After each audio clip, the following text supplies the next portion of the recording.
భయ్యా ఇప్పుడే rave movie చూసొస్తున్నా.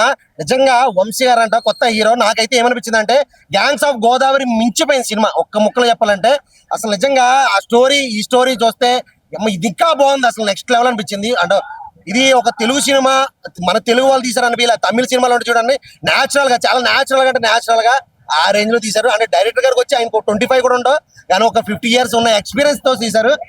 And ఇంకోటి హీరో గారి క్యారెక్టర్ అయితే ఉంది. నిజం చెప్తున్నా నేను చెప్తున్నా విశ్వక్ సేన్ కి ఖచ్చితంగా పోటీగా వచ్చాడు అనిపించింది నాకు. చాలా అంటే చాలా బాగుంది. అంటే లాస్ట్ సినిమా ఏదైనా చూస్తే పావుగంట బాగుంది, అరగంట బాగుంది అంట కదా, లాస్ట్ 1 hour థియేటర్ల కేకలు అరుపులు. అంటే ఒక ఐటమ్ సాంగ్ ఉంది, అదైతే మాత్రం నెక్స్ట్ లెవెల్ అనమాట. అంటే ఈ 24 కి సంబంధించిన సినిమా కాదు, 80s 90s లో సినిమా లాగా ఉంటది. చాలా చాలా న్యాచురల్ గా ఒక తమిళ్ మూవీ ఎంత న్యాచురల్ గా ఉంటుందో అంత న్యాచురల్ గా తీశారు. సినిమా మాత్రం సూపర్. గ్యాంగ్స్ ఆఫ్ గోదావరి సినిమాని మించిపోయింది. అంటే హీరో పర్ఫార్మెన్స్ అయితే మాత్రం విశ్వక్ సేన్ కి తగ్గ పోటీ అన్నట్టు అనిపించింది. ప్రతి ఒక్కరు కూడా ఖచ్చితంగా సినిమా చూడాలి. ఈ ఆన్లైన్ లో ఐబొమ్మలో అట్లా ఇట్లా కాకుండా ప్రతి ఒక్కరు థియేటర్కి రండి. ఇలాంటి సినిమాలు మనం ఎంకరేజ్ చేయాలి. పైరసీని ఆపేయండి, థియేటర్కి వచ్చి చూడండి. సినిమా అయితే మాత్రం చాలా అంటే చాలా బాగుంది. Super super super. Okay, family entertainment ఖచ్చితంగా మేడం. ఇది ఎట్లా అంటే 80s లో 90s లో సినిమాలో ఉండే చూడండి, న్యాచురల్ గా, చాలా న్యాచురల్ గా. అందులో హీరోయిన్ క్యారెక్టర్ కానీ హీరో క్యారెక్టర్ కానీ చాలా అంటే చాలా న్యాచురల్ గా. అంటే ప్రొడక్షన్ వాల్యూస్ అయితే మాత్రం నిజంగా చాలా అంటే చాలా పెట్టారు. ఆ మేకప్ విషయంలో కూడా 90s లో ఎట్లా ఉంటారు, హీరోయిన్ ఎట్లా ఉంటది, హీరో ఎట్లా ఉంటది, ఆ రేంజ్ లో చూపించారు. నిజంగా ఆయనకి హీరో డైరెక్టర్ గారికి 25 years కూడా ఉండవు, కానీ అసలు ఈ రేంజ్ సినిమా తెస్తే నేను ఈయన డైరెక్టర్ గారు అని అనుకున్నా. అంత బాగుంది సినిమా.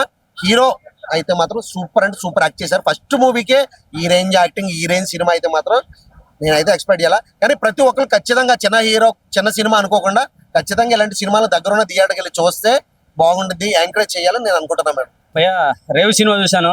రే చీకట్లో వెలుగు అంటారు చూసినావా. ఇప్పుడు 2024లో మనకు ఓన్లీ తెలుగు సినిమా అంటే 2024 సంక్రాంతి సంబరమే అనుకున్నాం. ఆ తర్వాత ఇండస్ట్రీ అయిపోయింది, పడుకుంది అనుకున్నాం. కానీ 2024లో సెకండ్ హాఫ్ లో మనకు సినిమాకి సంబంధించి ఫస్ట్ హాఫ్ సెకండ్ హాఫ్ అని పెట్టుకుంటాం.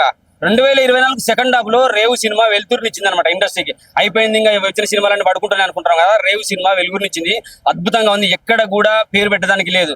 సుకుమార్ లాంటి డైరెక్షన్ చేస్తే ఎలా ఉండదో ఆ రేంజ్ లో ఉన్న సినిమా. ఫ్యూచర్ లో ఇందులో నటించిన హీరోయిన్లు కానీ కొన్ని క్యారెక్టర్లు కానీ ఖచ్చితంగా సుకుమార్ సినిమాలో అవకాశాలు వస్తాయి. ఆయన సినిమాలో ఉండే కాన్సెప్ట్ ఉంటుంది ఆ రేంజ్ లో కనపడుతుంది అనమాట. విజువల్స్ అయితే అద్భుతంగా ఉన్నాయి, కెమెరా వాల్యూస్ అయితే సూపర్ గా ఉన్నాయి. అంటే ప్రొడక్షన్ వాల్యూస్ అంటారు కదా, అద్భుతంగా అంటే అద్భుతంగా ఉన్నాయి. నాకైతే చాలా బాగుంది. పాటలు బాగున్నాయి, విజువల్స్ బాగున్నాయి, డైరెక్షన్ బాగుంది, స్టోరీ స్క్రీన్ లో చాలా అద్భుతంగా అనిపించేసింది. ఇక సముద్రానికి సంబంధించిన సినిమాలు చూస్తుంటే మాత్రం గూస్ బంప్స్ వస్తాయి. రీసెంట్ గా మనకు దేవర సినిమా కొన్ని విజువల్స్ క్లిప్స్ చూసినాం కదా, ఆ రేంజ్ లో విజువల్స్ కనపడతాయి అనమాట. అద్భుతంగా అనిపించేసింది. దేవరా ఇండస్ట్రీకి ఏ రికార్డు కొని పెడితే తెలియదు, కానీ చిన్న సినిమాని మీరు చీ కొడితే మాత్రము చాలా కోల్పోతారు. రేవు సినిమా అంత అద్భుతంగా అనిపించేసింది. ఇండస్ట్రీకి ఒక వెలుగునిచ్చింది. సినిమా బతికిపోలేదు, తెలుగు సినిమా బతికే ఉంది, చిన్న సినిమా బతికే ఉంది అని చెప్పి నిరూపించడానికి ఖచ్చితంగా మీరు వచ్చి థియేటర్కి వెళ్ళి చూడండి. ఎక్కడ ఉంటే అక్కడ వెళ్ళి థియేటర్కి వెళ్ళి చూడండి. రేవు సినిమా అయితే అద్భుతమైన కాన్సెప్ట్ తోటి వచ్చింది, ప్రతి ఒక్కరు చూడాలి.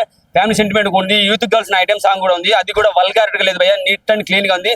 చాలా అంటే చాలా బాగా అనిపిస్తుంది. నిజంగా సుకుమార్ గారు డైరెక్షన్ ఏమో అనే ఫీలింగ్ కలిగింది. ఒకవేళ డైరెక్టర్ అయితే 25 కూడా లేవంట. ఆ సుకుమార్ గారు అసిస్టే ఉంటేమో మరి నాకైతే తెలియదు, కానీ అంత అద్భుతంగా అనిపిస్తుంది. మంచి కాన్సెప్ట్ తో వచ్చింది రేవు సినిమా. థియేటర్ మాత్రమే వచ్చి చూడండి. ఆ బొమ్మలు ఈ బొమ్మలు చూస్తుంటే నీ బొమ్మ పగిలిపోతారు. థియేటర్కి వచ్చి చూడండి. ఈ బొమ్మల కోసం ఎదురు చూడకండి, థియేటర్కి వచ్చి బొమ్మ చూడండి. బొమ్మ blockbuster hit, super hit, blockbuster కాదు, వండర్ఫుల్ సెన్సేషనల్ హిట్ అనమాట. అంత అద్భుతంగా ఉంది. నాకైతే చాలా బాగా నచ్చింది. కిర్రాక్ movie. Thank you very much. చెప్పండి సార్, రేవ్ మూవీ ఎలా ఉంది? రేవి మూవీ చాలా బాగుంది. ఒక డిఫరెంట్ గా ఉంది సినిమా. ఒకటి చాలా విలేజ్ లో తీసే సినిమా. అంటే అంటే మేము ఎప్పుడు చిన్నగా ఉన్నప్పుడు టీవీలలో చూసాం, DD1 DD2 అలాంటి సినిమా. ఒక పడవల అంటే ఒక లొకేషన్స్ కానీ, ఒక ఎలివేషన్స్ కానీ, డైరెక్షన్ కానీ చాలా బాగుంది. ముందు డైరెక్టర్ హ్యాట్సాప్ చెప్పాలి. అంటే కొత్తదనం తీసుకొచ్చిన డైరెక్టర్ గారు. అంటే రేవ్ తగ్గట్టు ఒక టైటిల్ ఎలా ఉందంటే ఒక మాస్ క్యారెక్టర్ లెక్క ఉంది. కాకపోతే అంటే ఆ సినిమా చూస్తే ఒక విలేజ్ లో క్యారెక్టర్, ఒక మంచి క్యారెక్టర్ తగ్గట్టు సినిమా తీసారు. సినిమా మాత్రం చాలా బాగుంది, ఎక్కడ కూడా తగ్గకుండా మంచిగా తీసారు సినిమా.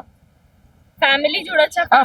ఫ్యామిలీ అందరు చూడొచ్చు, చిన్న పిల్లగా పెద్దవాళ్ళు అందరు చూసి ఎంజాయ్ చేస్తారు. అంటే ఒక ఊర్లో కుటుంబం అంటే ఎలా ఉంటది, అంటే ఎదుర్కొని ఎలా నిలబడతాడు హీరో అన్నట్టు చూపించిండు. అది మాత్రం చాలా హైలైట్ ఉంది. ఇంకోటి ఏంటంటే లాస్ట్ సీన్ చూసినప్పుడు నాకు మాత్రం హార్ట్ టచింగ్ అనిపించింది. లాస్ట్ సీన్ అమ్మవారి దగ్గర ఒక ఫైట్ సీన్ ఉంటది. ఆ టైంలో అమ్మవారిని చూపించినప్పుడు ఆ హీరో వచ్చి కొట్టడం కానీ, ఇంకొక ఆమె వచ్చి చంపడం కానీ, విలన్ని, ఆ సీన్ మాత్రం హైలైట్ అనిపించింది. అది ఎక్సలెంట్. మాత్రం సినిమాలో మాత్రం చాలా హైలైట్ సీన్ అది.